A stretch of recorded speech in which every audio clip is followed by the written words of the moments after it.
In the last class, somebody asked me the question about the point at which we ended.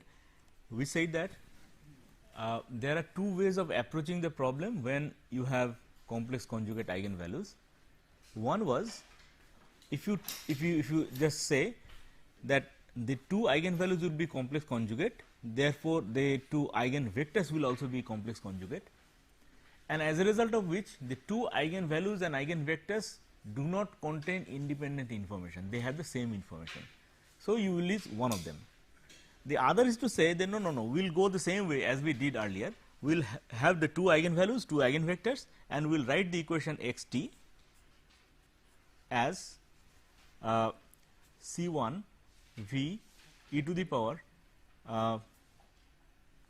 it will be sigma plus j omega t plus C 2. This will be the conjugate of v. So, I will write it like this, e to the power sigma minus j omega t, right. Now, then we said that this right hand side in general will be complex, but the left hand side must be real, which is true only if the C 1 and C 2 are also complex conjugate of each other. So, C 2 actually is C 1 bar. Now, when that is so, then the two real parts are the same, the imaginary parts are one in the positive direction, one in the negative direction. So, if you want to extract the real value, then it is x t, the imaginary parts will cancel each other.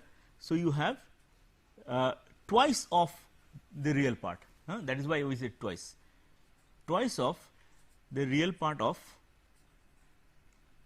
C, which is both C 1 and C 2, v e to the power sigma plus j omega t.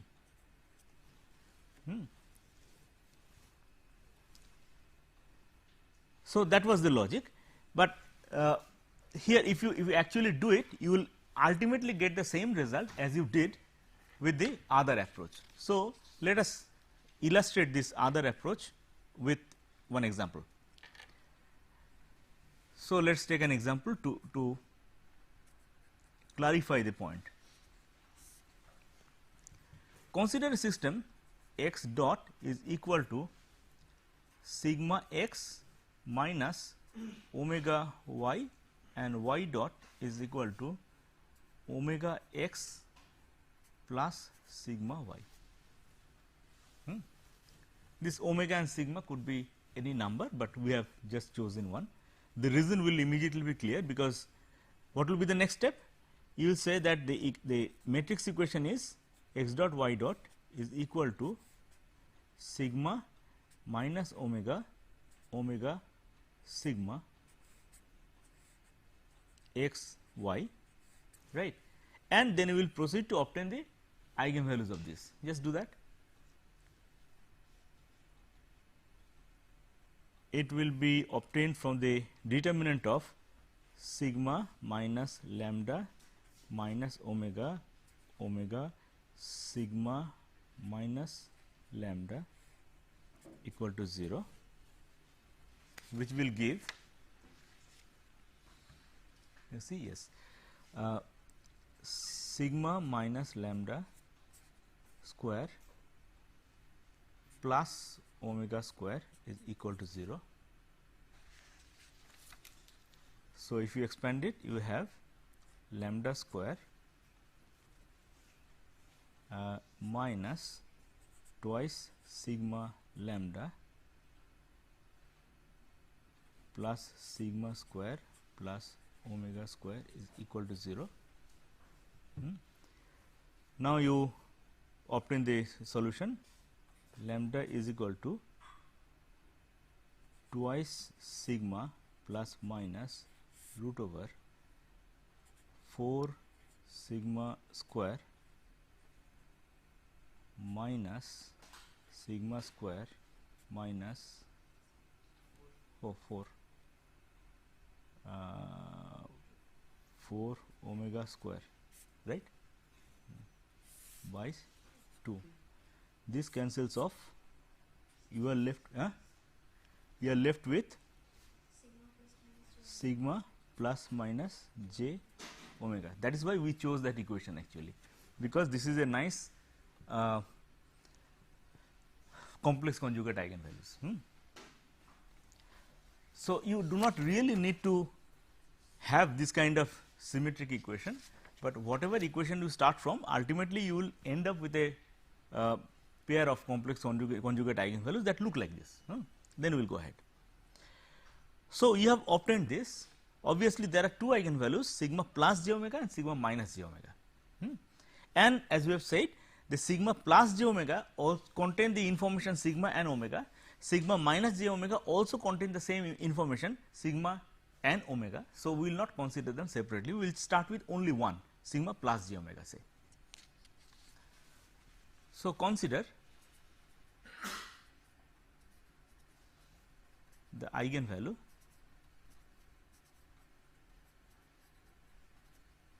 sigma plus j omega. Okay. What will be the corresponding eigenvector? The eigenvector will be obtained from the equation A.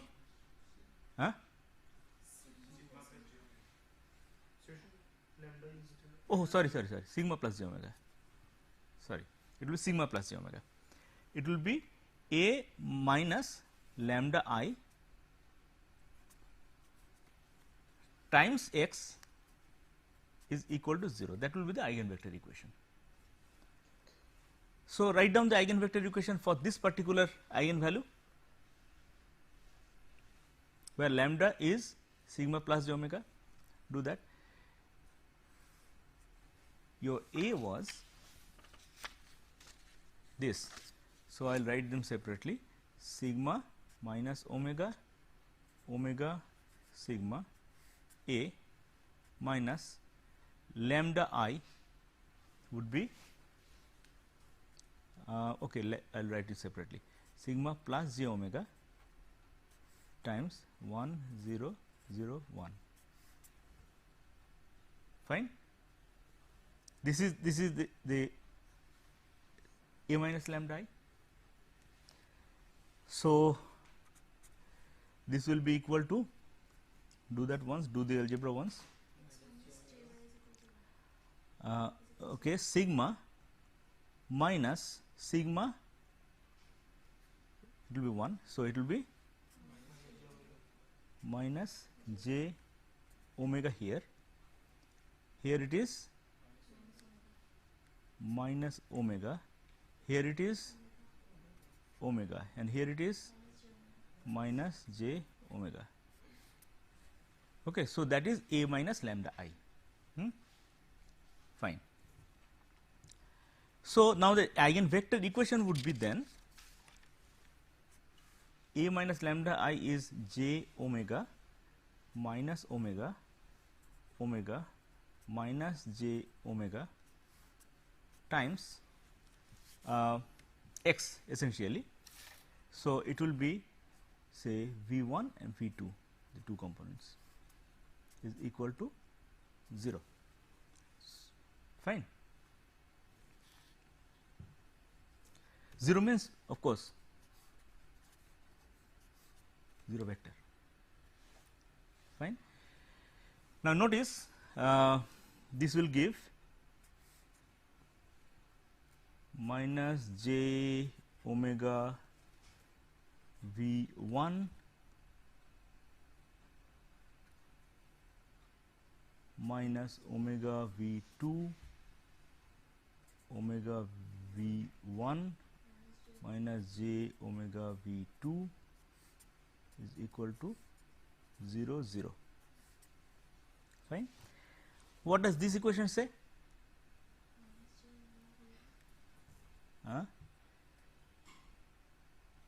This minus this equal to 0.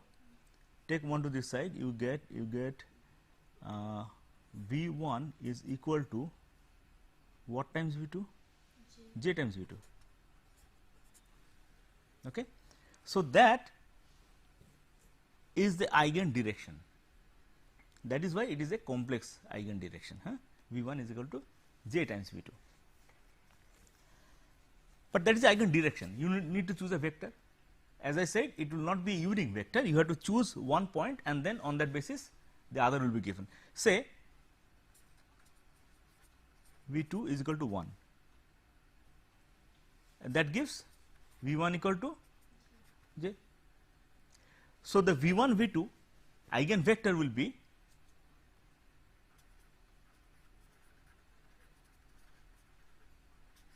is j and 1.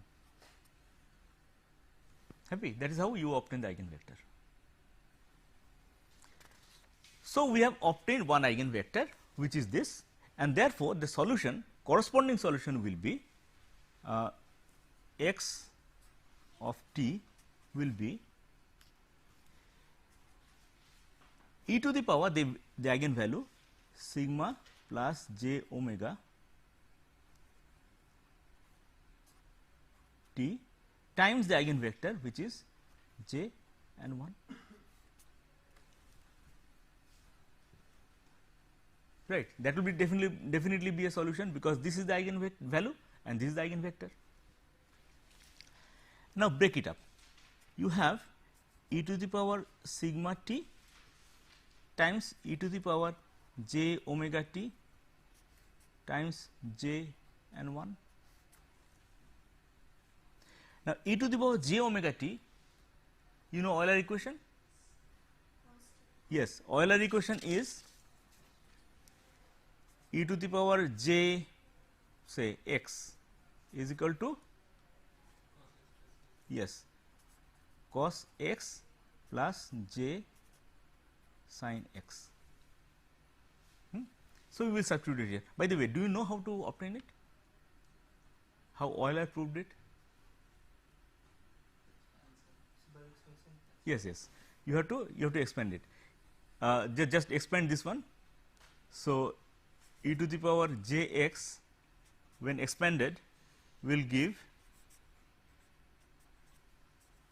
0 to infinity j x to the power n divided by n factorial, right, which is if you write it in expanded way 1 plus j x minus x square by n factorial minus j x cube by 3 factorial plus x 4 by 4 factorial and so on and so forth, plus j x 5 by 5 factorial, fine. Then club them together, club some of them together. So, we will first put together 1 this the even terms 1 minus x square by n factorial sorry 2 factorial plus x 4 by 4 factorial and so on and so forth, we will put in one bracket, plus we will take the j out, this the common factor is j. So, you have here x minus this x cube by 3 factorial plus x 5 by 5 factorial and so on and so forth. This term is and this term is So, this is equal to cos x plus j sin x. It is a remarkable result, all the time used in engineering, and when Euler proved it, nobody knew that it will ever have any application in engineering. Okay, so, where were we? We were here, we will simply substitute it here, it will be e to the power sigma t times cos it will be cos j omega t cos t minus j So, shouldn't we write this expression means we use the other eigenvalue and find the Yes, you can do that. I showed that you can always do that, no problem. There are 2 eigenvalues, you can write the equation with 2 eigenvalues, but there are actually 2 approaches. That approach uses both the eigenvalues, but actually 2 eigenvalues do not contain independent information. That is why we chose to have use one eigenvalue, and I show that it is possible to extract two independent solutions out of that only, because there is a real part, there is imaginary part. Real part and the imaginary part independently contain information, that is the point. So, you have plus j sin omega t, and it is j 1 plus, sorry. Fine. So, our job is now to separate out the real part and the imaginary part, which will proceed. E to the power sigma t. Now, we will multiply this. What we have? J cos omega t minus sin omega t, and here it is cos omega t plus j sin omega t. Okay. Now, can you see it? Yes. Now, this is equal to e to the power sigma t remains, and then we will first write the real part, which is minus sin omega t, and here cos omega t plus j cos omega t sin omega t. Fine. So, we have separated out the two parts. Now, you see there are two components of it, one is this, the other is e to the power sigma t times this. So, it is actually p plus j q, and then the argument was that I gave in the last class was that this p and q must both be solutions, because this is nothing but a linear combination of the two components. Multiplying by j is also a linear combination, therefore, these two must independently be solutions, and these two are all real. So, this must be a solution and that must be a solution. So, we have then the two solutions as one solution is sigma e to the power sigma t times minus sin omega t cos omega t, that is one solution. The other solution is e to the power sigma t cos omega t sin omega t. Good. If these two are solutions, then the final solution, the general solution x t will be C 1 this plus C 2 that, e to the power sigma t minus sin omega t cos omega t plus C 2 e to the power sigma t cos omega t sin omega t. Okay. So, that is the solution. What does it mean? It means that the individual solution x t, can you write down?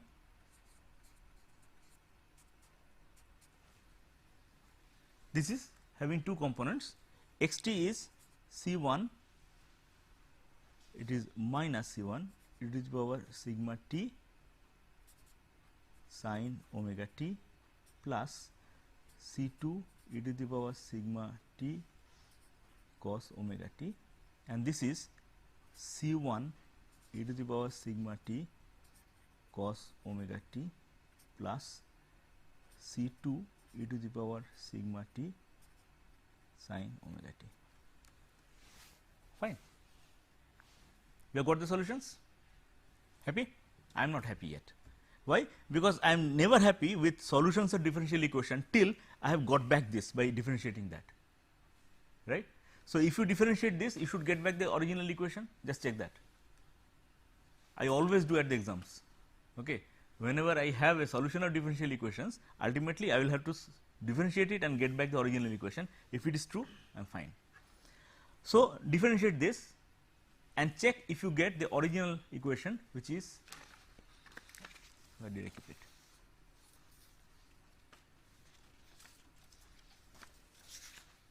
Here. I should get back this.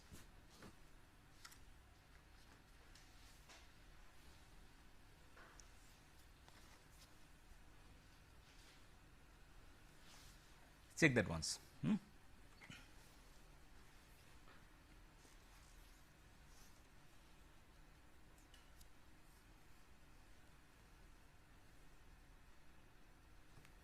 This would be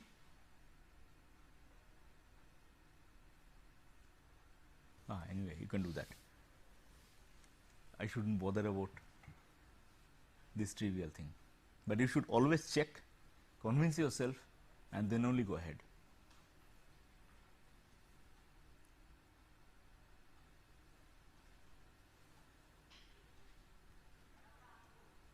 Got it? So, if you differentiate these two, you should get back these equations. Have all of you done, or trusting me? Don't trust me. Important thing is that you should not trust the teacher. You should always do it yourself.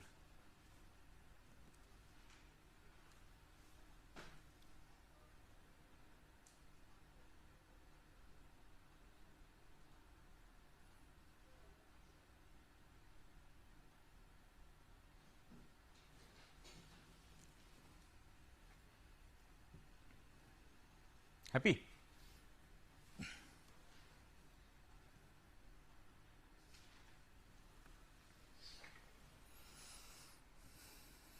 You are not doing it. You have done it? Okay. Fine. So, we have the solution as this. Now, what does the solution look like really? Wait.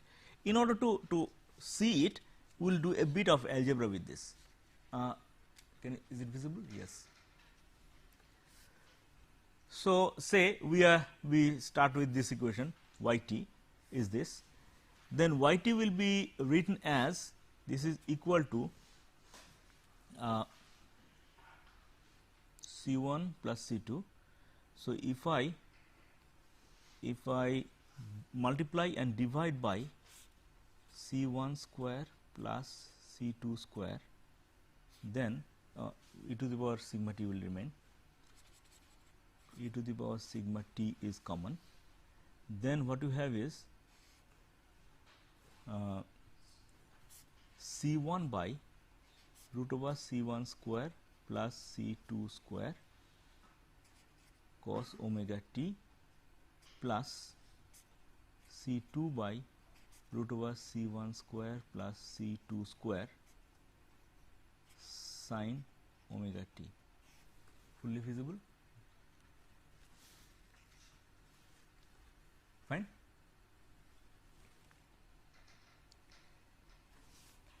Now, if I define these things in a suitable way, how will you define?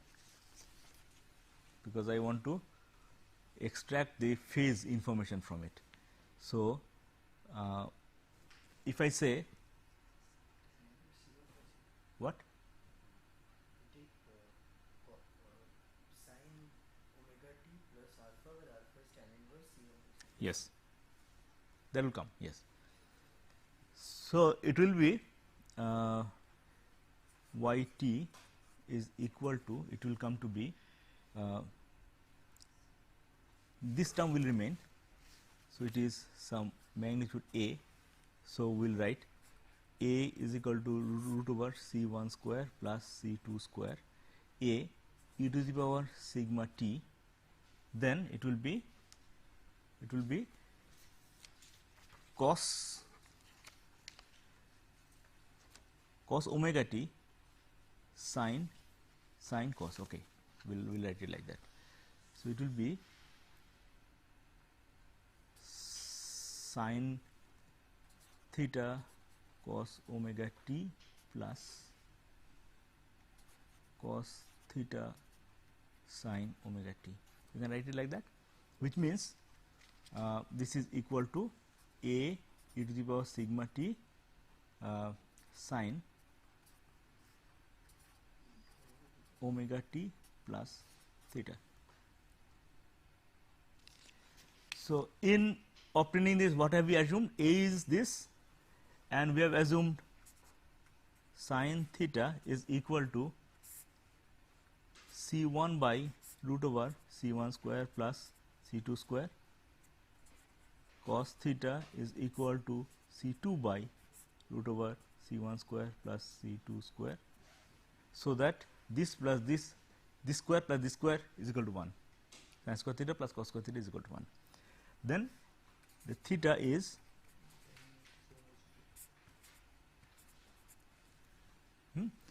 if we assume this, then it is this. Now, what this is easier to see, easier to visualize than this. Why? Because this tells us that it has a magnitude A, it has a sinusoidal component which has a phase theta, and the phase theta is related to whatever the excitation was there, and then you have this term which is either exponentially decaying or exponentially increasing depending on the value of the sigma. So, if you have y t is equal to a sigma e to the power sigma t sin omega t plus theta, then what will be the behavior be like? By the way, what is x t in that case?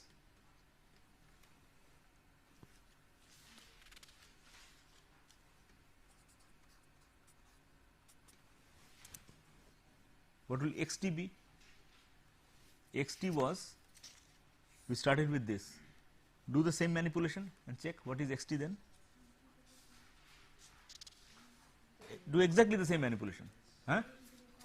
Cos, yes. So, it is a e to the power sigma t cos omega t plus, fine. So, let us see how does this look like as a function of time. This component is a sinusoid, this component is exponential decay. So, what will be this whole component?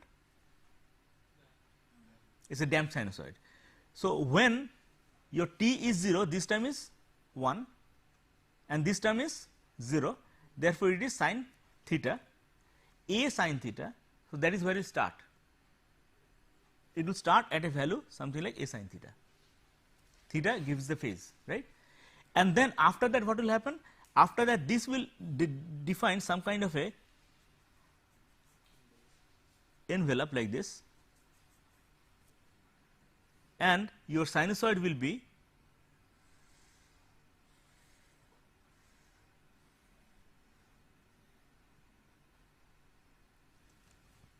this is y t and this is t.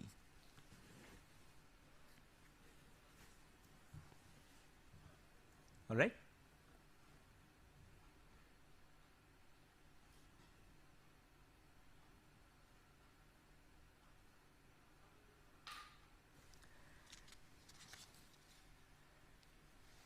X t will be a similar thing, but 90 degree out of phase, because one is cos, another is sin.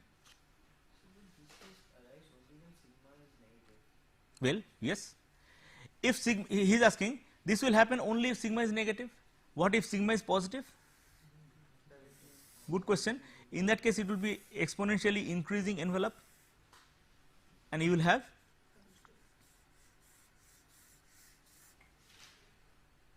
right for sigma positive t and y. Understood? And the x will also have the same property, only thing is that x and y will be out of phase, that is all. Are you convinced? So, that is the result when you have complex conjugate eigenvalues. Now, there will be one case where the eigenvalues are purely imaginary. Let us understand that case first. So, the complex conjugate eigenvalues with purely imaginary special case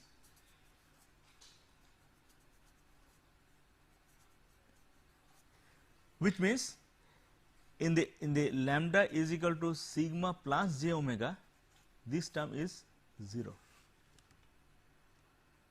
fine. Then your solution originally was x t is equal to this, sigma is 0, therefore, these terms will vanish. What remains will be, I just copy it from there, minus C 1 sin omega t plus C 2 cos omega t, and y t is equal to C 1 cos omega t plus C 2 sin omega t. Okay. What is this? What kind of response is this? Pure sinusoid. So, this behavior will be a pure sinusoidal behavior. But now, let us go a little ahead. What will this behavior be in the state space where you are drawing x versus y? In order to visualize, you just imagine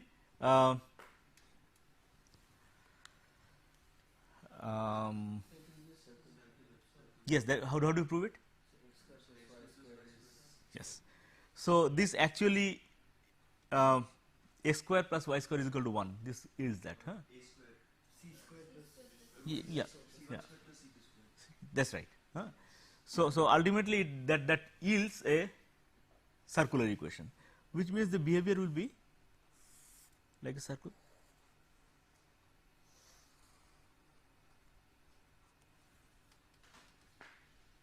Now, where do you get this C 1 and C 2 from? From the initial condition. So, depending on the initial condition, it will be a different circle, like this maybe, or like this maybe.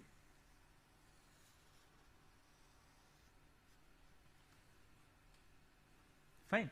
So, if the eigenvalues are purely imaginary, you have circular equation, circular solution. But this circular solution is really what should I say? It is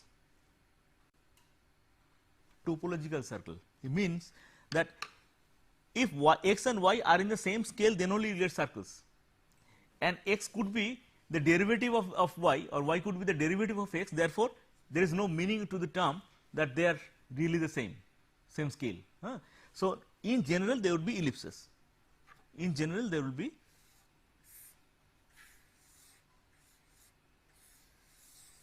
ellipses. That is why I said they are same topologically circle, because you can stretch and squeeze in order to make them circles. So, in your mind you should carry the idea that they are really circles, but with the pointer that here is x and here is y. One fellow can be the angle of a pendulum, and the other fellow can be the rate of change of the angle. How do you express them in the same scale? Normally you would not be able to. In that case you will get ellipses, that is all. But I mean, when you go back with the concept, go back with the concept of the circle because of this. Okay. And that is why this specific equilibrium point is called a center. Earlier, when we were considering the real eigenvalue, we said it is a node or it is a saddle. That means the equilibrium point is called a node if the eigenvalues are real and both negative or both positive. It is called a saddle if one is negative, other is positive, but real.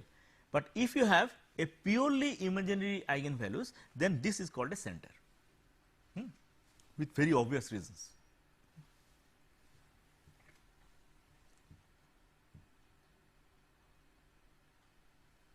By the way, in which direction will it rotate? Clockwise or counterclockwise?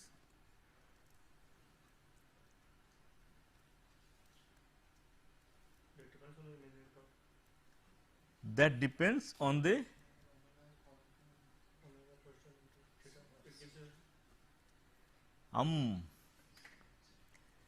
wait, there is an easy way of checking it. Suppose you have got this as a solution, right? Suppose you take any point along the x axis. You have got the original equation as, where is the original equation? Here. This is the original equations. Take say this point where y is 0 and x is there. Y is 0 means this term vanishes. So, x dot is something dependent on the value of x. X dot is something. So, x is changing, x dot is there. Y dot is where this is 0 is omega times x, which is positive. Positive means y dot is positive, means a vector like this. Okay. So, that immediately tells that it rotates actually counterclockwise. Or in other words, if this omega is negative term, then it rotates ulta, opposite direction, clockwise. So, we have understood that it will be, if the omega is positive, it will be omega is positive, then it will have vectors like this. So, it will be like this.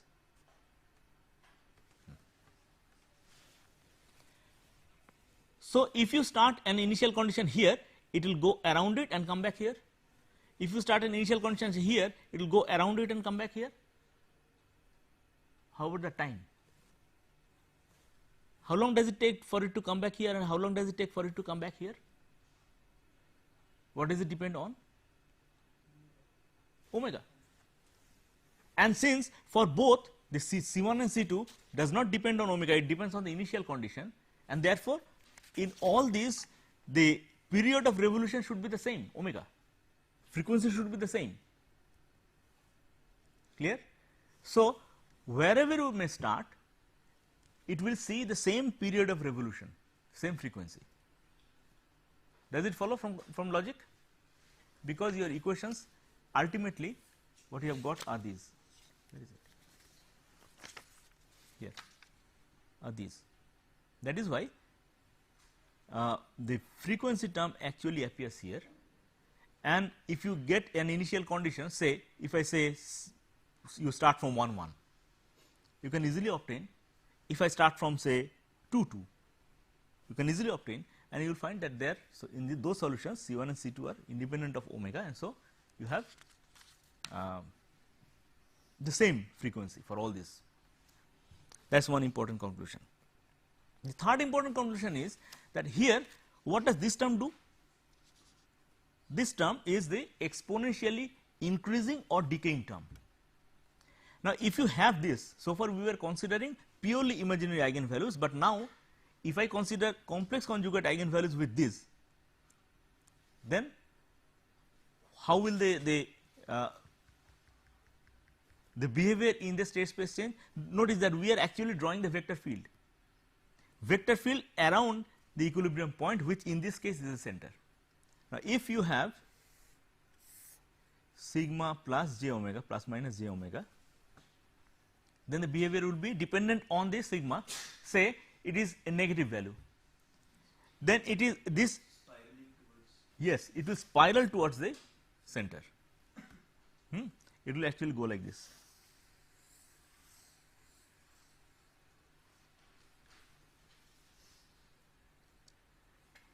When this is negative, and when this is positive, it will spiral out. Oh, probably it will be counterclockwise direction. So,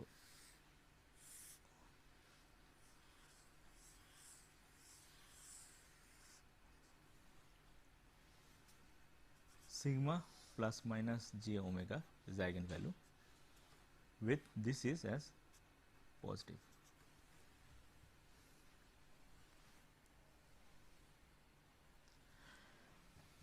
Fine, are you through with it? Understood it correct? So, you see we have more or less understood how such what kind of vector fields these complex conjugate eigenvalues give rise to. The starting point for this spiral would be dependent on the Initial condition, yes, it will be dependent on the initial condition. See, what we are trying to do is that we are trying to take a snapshot at the region in the neighborhood of the equilibrium point, and we have understood that the region in the neighborhood of the equilibrium point, its vector field will be dependent on the eigenvalues, and so for different possible types of eigenvalues we are trying to obtain the character of the vector field. Let us just do one problem. You know, Galileo made a very important observation. He was sitting in a church and he found a big something hanging from the top that is swinging, oscillating like a pendulum, and he used his own heartbeat to make the measurement and said that it has the same period of oscillation. Independent of the initial condition. So, can you prove it now by deriving the equation for the pendulum? On the basis of this you should be able to. Let us do this. Since you have done the Lagrangian method quite some time back and may have forgotten, that is why let us go back to the Lagrangian method and do it. So, you have a simple pendulum, the one the Galileo saw. It has a angle theta, L, mass m, that is what he saw. Okay. So, in this case your velocity of this one will be L theta dot, right, and therefore, the kinetic energy will be half m L theta dot square. The potential energy will be from this point, how much has it gone up? So, it is minus m g L cos theta. Okay. So, this value. Then your friction term will be half r L theta dot square, where r is the air friction. There will be friction due to air, r is the air friction. So, that is a Rayleigh term. Your Lagrangian will then be T minus V half m L square theta dot square plus m g L cos theta.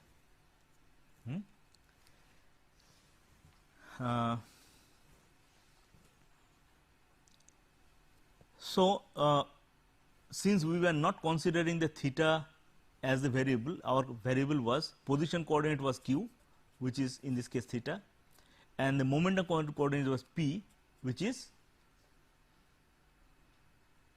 the derivative of the Lagrangian with respect to theta dot. So, what was p? Yeah, m l square q dot, m l square q dot. We need to obtain two differential equations. So, that is why I am writing as p and q. So, you have these two. So, this gives immediately q dot is equal to p by m l square, which is a differential equation. So, this is one differential equation.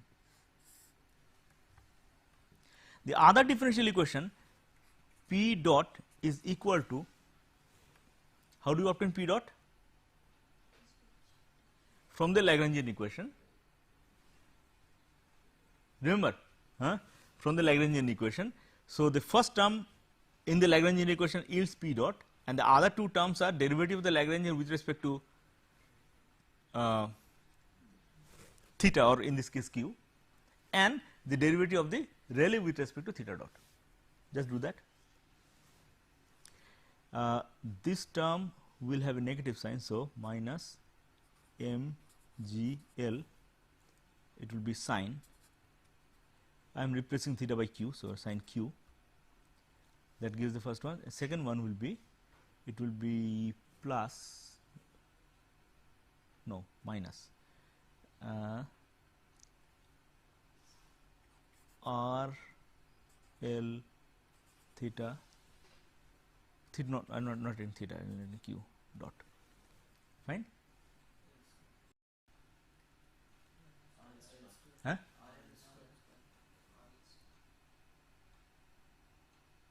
L square, yeah, you are right. So, that is the equation for P dot. I will substitute it here, q dot, so that the right hand side is completely devoid of dotted terms. So, this gives minus m g l sine q minus L square actually cancels off. So, you have r p by m. So, this is one equation, this is one equation. Now, let us write these two in matrix form. Just write the equations. Have you written down? So, from there you write it in matrix form.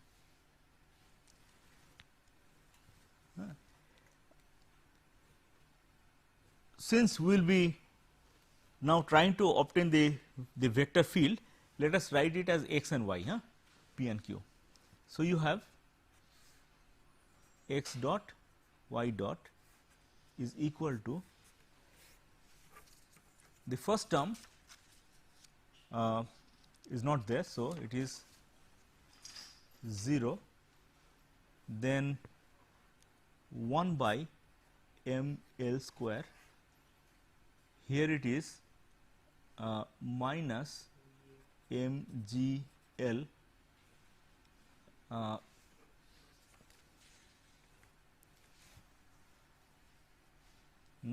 we are writing the Jacobian matrix. Here we have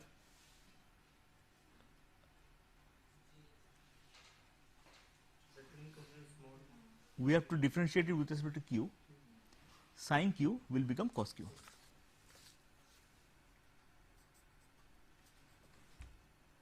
And here it is minus, okay, x y. So, the original equations were these. Now, we have locally linearized it, and we have written the Jacobian matrix equation like this. So, this is the local linear description of it. Okay. Not only that, what? No. Okay, let me write it once again. Your q dot was p by m l square. Your p dot was minus m g l sin q minus r p by m. Okay. Now, this is nonlinear equation, I can see that. So, first we will need to obtain the equilibrium point, and then we will need to locally linearize it along the equilibrium point. Okay, where is the equilibrium point? That is obtained if you set the left hand side to 0. Q dot p dot is 0. Q dot is 0 immediately means p is equal to 0, and p dot is 0 immediately implies this p was 0. So, this whole thing should be 0, and you can easily see there are many solutions of it, because sin q being 0 will happen at 0, 180 degree, 360 degree and all that. So, there will be many solutions, many equilibria. We will come to that later, but at least q is 0 is one equilibrium, So, P is equal to 0, Q is equal to 0 is another equilibrium point. Fine. So, the next step is to obtain the Jacobian. The Jacobian matrix is then the derivative of the right hand side, this is F1 of P and Q, and this is F2 of P and Q.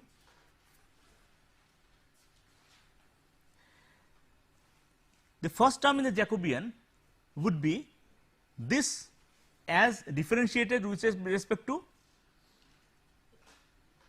Q. So, this term will be 0. Second will be this differentiated with respect to P, this term will be 1 by m L square. This term will be this differentiated with respect to Q. Fine. This whole thing differentiated with respect to Q will be, this term will vanish and this term will be minus m G L cos Q, right. So, minus m G L cos Q, clear, and the last term will be this whole thing differentiated with respect to P, which is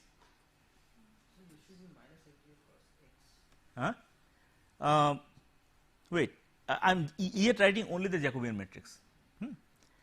From here I am obtaining, and then we will say that okay, now that we need to change the coordinates because these are the local coordinates defined in terms of deviation from the equilibrium point, and then we will say x and y.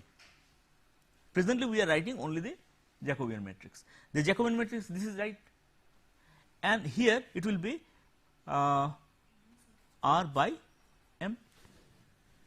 Happy? So, that is the Jacobian.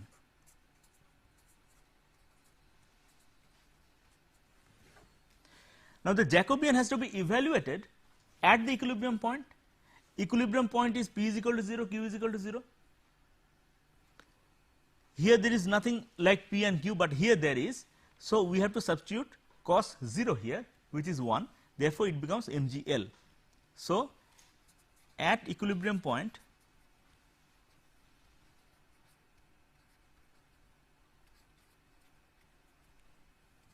it becomes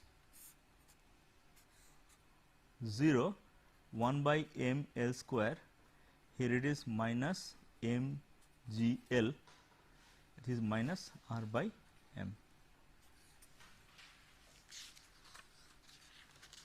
right.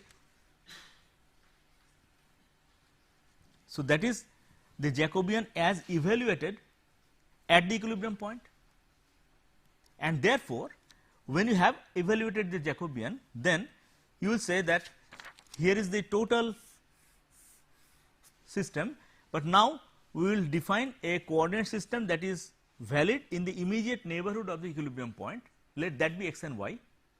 So, there the equation would be x dot y dot is equal to this 1 by m L square minus m G L minus R by m x y. Happy? What are the eigenvalues of this? Obtain that. Obtain the eigenvalues of this. Okay, I leave it to you. Since the time is coming to an end, obtain the eigenvalues of this matrix, and then from there, what can be the solution of this set of differential equations starting from any initial condition. And then from there, try to infer if you can deduce Galileo's observations. That I leave for you to be done in the meantime. Okay, fine. We will meet in the next class.